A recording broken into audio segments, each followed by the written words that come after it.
Good, thanks. I really like how this. I couldn't tell that was I a couldn't screen. tell it was a screen either. Are you a student at the... I'm a local here for the course that I Okay. your hand Yeah, do it.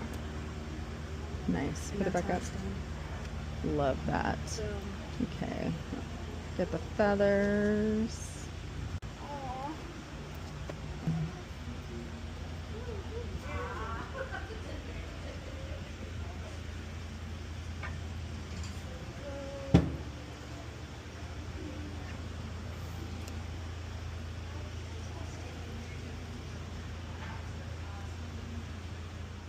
Oh, so it's showing what their nest looks like. it's cute. UCSD. Yeah, So we do lots of different scripts, science research stuff. Like Tammy Russell, she was testing microplastics in penguin poop, and she used to understand how her experiment can work. She used their poop. Okay. Professor or like She a is a researcher. Yeah. She's doing it for her PhD. But there are other professors who also help to study penguins. I think he has figured out how long emperor penguins can hold their breath and how, because they can hold their breath for a long, long time. Wow. Same with, I think they collab on Okay. that one. But So they're doing penguin research, and they're right here.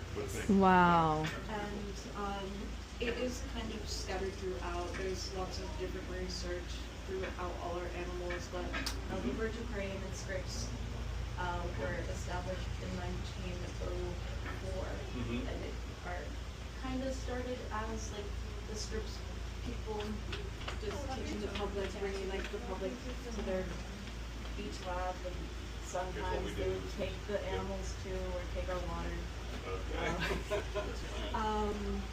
But yeah, they're just a part of scripts. They're basically like their public education.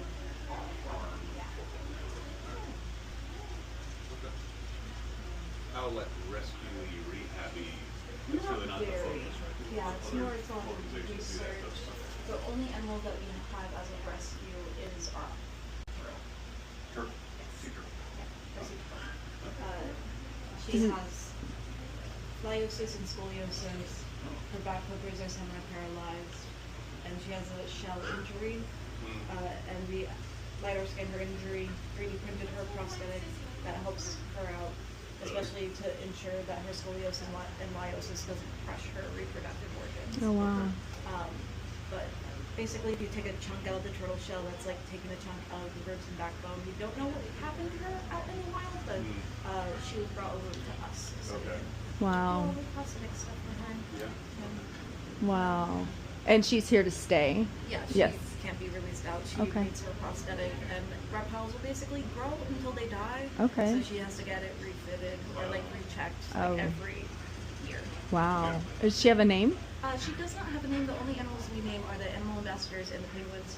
People donate to name the penguins. Okay. And then our animal ambassadors, they're a little bit more personable. Like Banjo is the kookaburra. That's his name. Oh, yeah. Yeah. And he's not out today. I don't know. Sometimes he's not. Sometimes Okay. he is. Okay. He might be out later. Okay. Yeah. Maybe we'll see him later.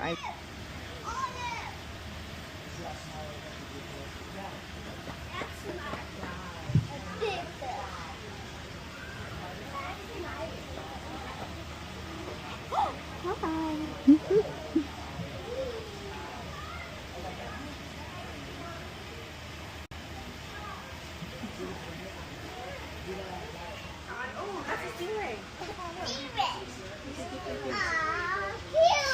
It's cute. You like that one? Oh, look at this guy. Let me get you. You want to get in the shark, Oliver? Back there.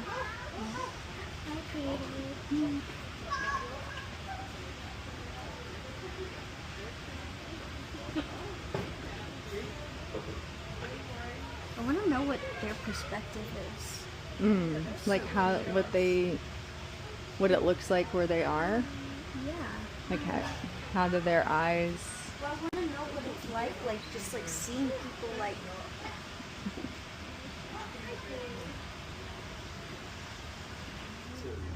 How to predict waves for surfers? They came up with the tech Really? for that, and that it was used to predict like on D-Day when they approached Normandy Beach, they were using techniques they came up with here to plan that attack. Wow. In the Cold War and World War II, they had an issue with sonar was being thrown off because it looked like the Navy was seeing the bottom of the ocean moving, but it was sea creatures migrating, doing horizontal migration. Horizontal. Sorry, vertical migration. And so they figured out how to tune that out Okay. with acoustic imaging or something like that, and they cracked that. She's had a bunch of stuff like that. That's fascinating. And Scripps is about 100 years old, Okay.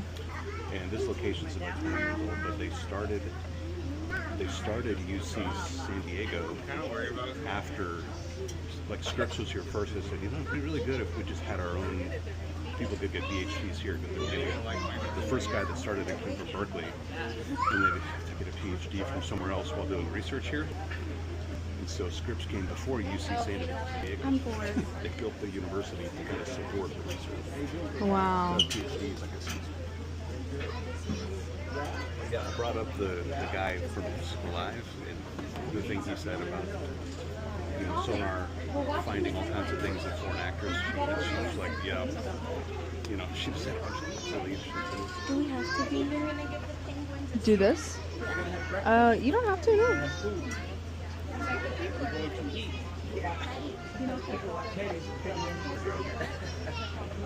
That's good. Thank you. That's good. Huh?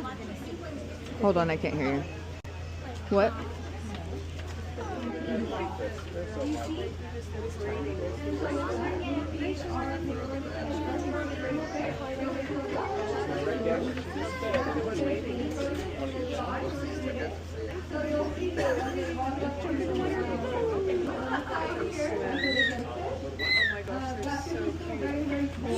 Next time we talk about weed, can we not do it on here? Sure. Because I don't.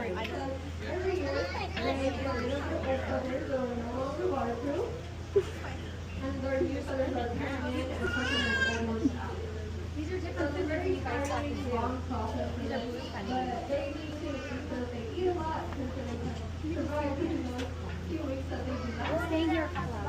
And then they have their bread and butter, they can start swimming back in the water. Maybe not. They just, I guess they swim kind of through their tongue. No, that one's definitely a little thicker. Yeah. No. And so, of course, we're going to use out there.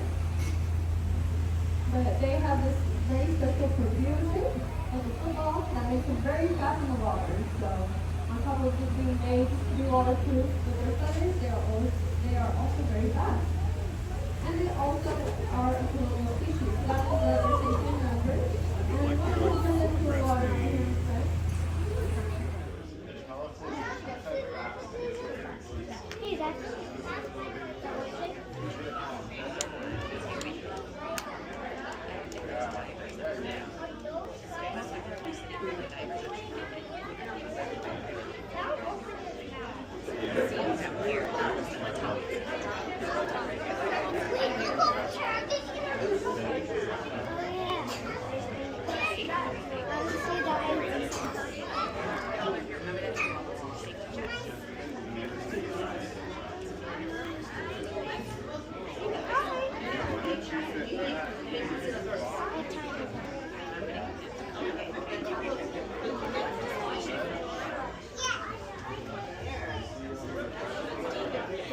To Baja California, and then off the southern coast of South America, Africa, and Australia.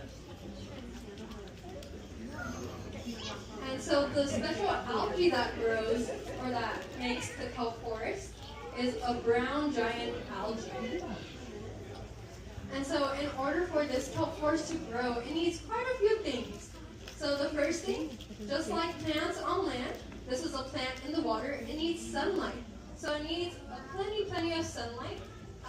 And the sunlight can actually reach very deep into the water, up to around 600 feet of the first layer of our ocean. And so it can get plenty of sunlight that way, and they grow up to 150 feet. And they can grow about almost 2 feet every day. And so, as I was saying, bear with me with the technology, but part of our kelp forest here, we're going to go to the blades or the leaves. And those alone can reach 4 to 8 inches. And so it provides plenty of hiding space for our animals that we see here, and food, and that is because they have to survive in different areas. And some want to stand out, like the Garibaldi, to make sure that no one else bothers it. And others like to blend in more, like our leopard sharks or swell sharks that live closer to the bottom of the water, so they want to blend in so no one bothers them. And so, funny story with the Garibaldi. When Garibaldi juveniles are born or young, they will actually have blue spots. And this is because the babies want to ensure that their parents don't attack them. They're like, hey, it's kind of like telling them, hey, I'm your baby, like don't like it's okay, I'm your family. But then once they get bigger, they will lose those blue spots and become individuals and be territorial, so they won't go find their own home. Kind of like how us humans will our kids once they grow up will find their own home. Okay. Right. That's what she's talking about with the kelp forest. There we go. One of our horn sharks is making their presence known. Hi.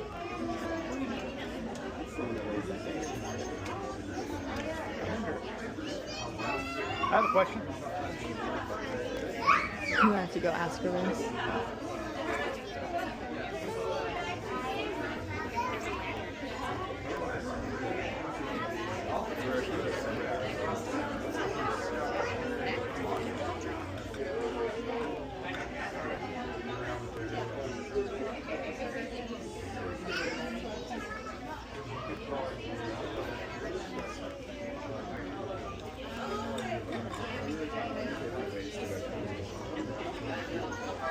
So we had a great question about how do we protect these kelp forests.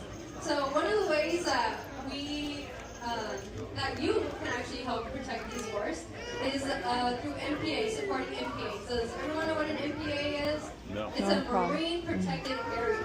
So in these areas, when they're designated as MPAs along the coast, that means no fishing is allowed in here. And so when we are able to not fish in these areas, we do not risk the kelp from getting taken. Overfishing doesn't happen. So these are areas where fish and animals know that they are safe in these areas and can live without being bothered in any way. So go for things that protect MPAs, go visit areas where they're funding those towards MPAs. Even being here at Birch alone, we are helping fund the conservation and care of our animals, and the MPAs off our coast as well. Now we're starting with the feeding frenzy. Alright, that sheephead really wanted their first bite in. I got the hope for stealing those big fish for the sea bass. So the way our divers here feed is that they will go into that bucket, just like you're seeing, throw up the food, allow all the smaller fish and other animals to get their fill first. And then after that, we have some very specific fish. I think it's mackerel or capelin. And here comes the giant sea bass Amber's. She's coming for her fish. She's definitely been a bully sometimes. She really wants her fish. And she was like, nah, I'm not right now. So, he wants his skeleton. There you go. You can tell some fish. Almost as big as you. Sheephead. Got it. Close it up, right? Let's eat. Who's like? He wants more food. Give me food. Too many fish probably right there. I feel like when we were at that restaurant in Monterey, there was a kelp forest. Or it Yeah. looked like it. No, that's what we were sitting around. That's why the otters are there. They only live in kelp forests. So that must be protected, Yes. surely. 'Cause Yes. There's boating. Yeah. Be left alone, and others, they're like, yeah, let's all dive in, try to get this fish. So we got some krill in there as well. And everything. Almost everything. Oh, there's a moray eel up there. Oh wow. Oh, going all the way to the surface. Look at that.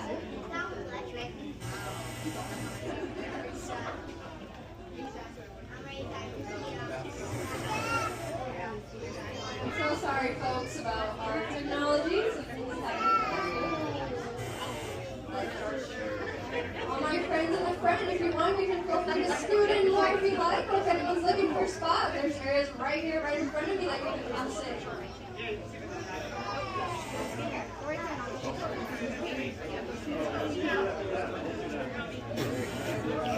That goes up slow, sharp.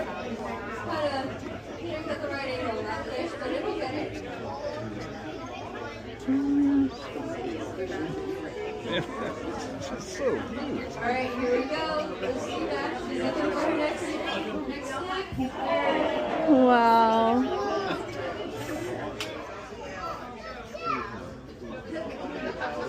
Yeah, sometimes our animals like to just find their own favorites in there. Here goes another horn shark getting fed down here. Trying to get the right angle. Yeah.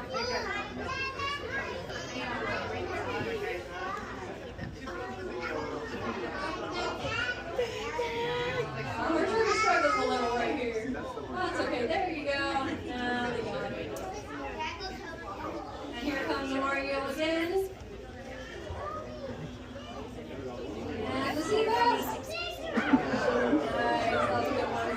To have all of the support for keeping it operational in-house. Right. Or have some relationship with somebody where it's never going to go away. Right. It's like built into the operation of it is Right. never-ending support for it. Sure. So the mistake they made in Dallas is, building something that the support for it end of life. It's the end of life. Yeah. Okay. They got cut. Right. Yeah. Like it's if you have technical difficulties, there's nobody there to. And if you that's the problem with, you run into that with other things too. You buy a product Right. that requires some support, and then the company gets out of business for whatever reason. Right. Which is what happened with the tram, I think. If Apple went out of business, we'd all be like, what are you going to do? No one else can support that. And there's been, tech products, people that pick Betamax, Sega CD. Huh? Sega CD. Yeah. They It's thought, an oh, investment that did not go well. Did not go well, yeah. So you're stuck with this thing, and if it breaks, that you go buy something new. These guys are fun to show. Yeah, I do. There's a starfish up there. Yeah. He said hello. That's funny. Yeah. Whoa, look at that. Star. Oil pucks.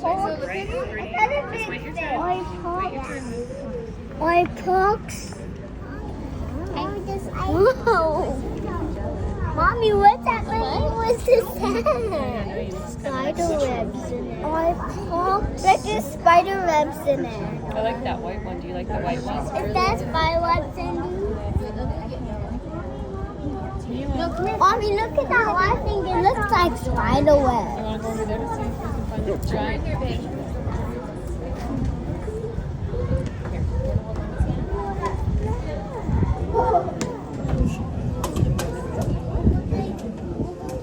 Mommy, No,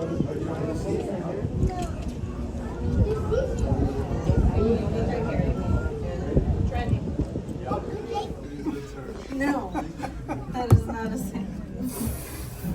I thought that was the salmon going. Real close. Model. Photogenic turtles. It's probably gonna get air right now. No? Okay. Guys, do you see that? There you go.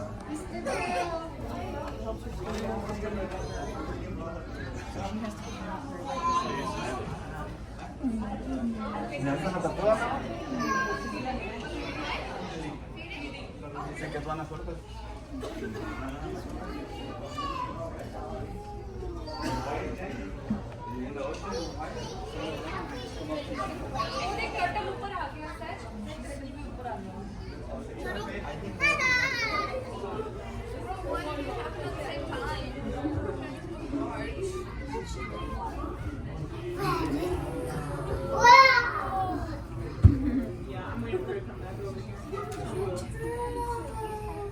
Habitat. Now, again, I'm behind you. If you're just joining us, welcome. My name is Kim. I'm an educator here at the Birch Aquarium. And while our animal care staff is feeding the critters in this exhibit, I'm going to give you a little bit of information about the animals that you see, and hopefully we will have kind of an extra special visitor. We have a beautiful loggerhead sea turtle that lives in this habitat. She's currently resting and hanging out over on the left-hand side, but sometimes when it's feeding time, it really drums up her interest and she ends up kind of showing and showcasing her gorgeous little self and possibly will swim across this exhibit. Now, I don't know if to actually move its body and to come down. Now you see the second stick is a feeding stick. It's a long stick with a little clamp on the end and a yummy offering. So there's, I think that might be a mackerel. This sea turtle, this loggerhead female, she really loves mackerel, and she probably is going to start to move her body and start to swim up. Oh, here she comes! Yay! Here she comes. And if you're on the shorter side like I am, I'm pretty short, go ahead and let some of our smaller friends kind of sneak into the front. There's a nice front viewing area. As long as everybody stays on their feet and maybe even crouching down at the very front, and everybody will get a chance to see. So yeah, go ahead. If you want to send your little ones up to the front, please do. Hopefully she'll start to make her way all the way through the exhibit and up towards the surface of the water. We have some of the largest and longest migrations on planet Earth. They can migrate from Japan all the way down and around through the Pacific to Mexico. There are different groups and populations of loggerhead turtles throughout the world. The ones I know well are actually from the southern coast of mainland Greece, the Peloponnese. So you can find animals in lots and lots of the world's oceans, with the exception of some of the coldest oceans on Earth. Oh, there she goes. Hi. So the hope is that she's going to target to that red ball on the end of the target training stick. And once she comes there, she'll receive a reinforcement, which is in the form of that nice salmon fish treat. That little patch. She has a few favorite foods. Is that what it is? She does like mackerel. She loves clam tongue. That's smart. But her favorite, which I find really funny, she loves salmon. And why would that be funny if you're a marine animal, an ocean animal? Why would it be kind of funny if you love salmon? Salmon's freshwater. Salmon are from rivers. She's in charge. She gets what she likes. Now this turtle actually has a really interesting and kind of beautiful story. The way that she ended up coming here, because in 2013 she was actually found in the cooling canals of a nuclear generating site in New Jersey. Now, if you've ever seen like a nuclear generating site, you know that that's probably not the best place for a young sea turtle to live. So she was found, she was rescued, she was taken to the Marine Mammal Stranding Center.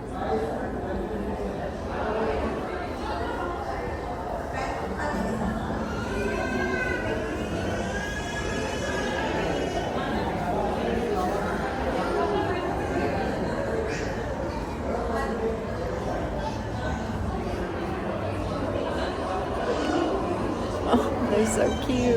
Oh, they're holding tails. Oh, they love each other.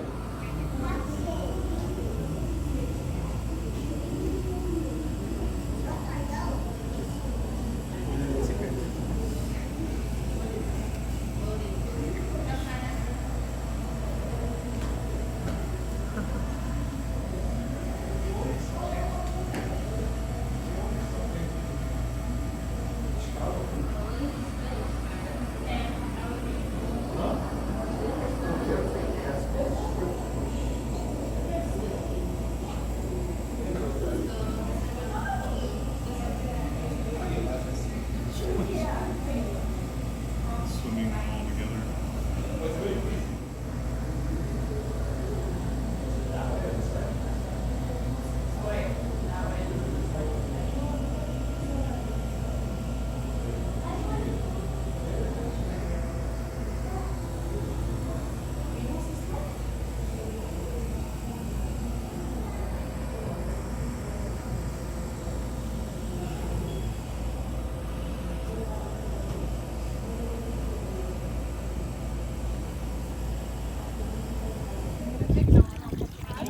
Where's the sea? Bothered by you. Where's the sea urchin? Where's the sea urchin? It's the spiky thing on the bottom. No, over there.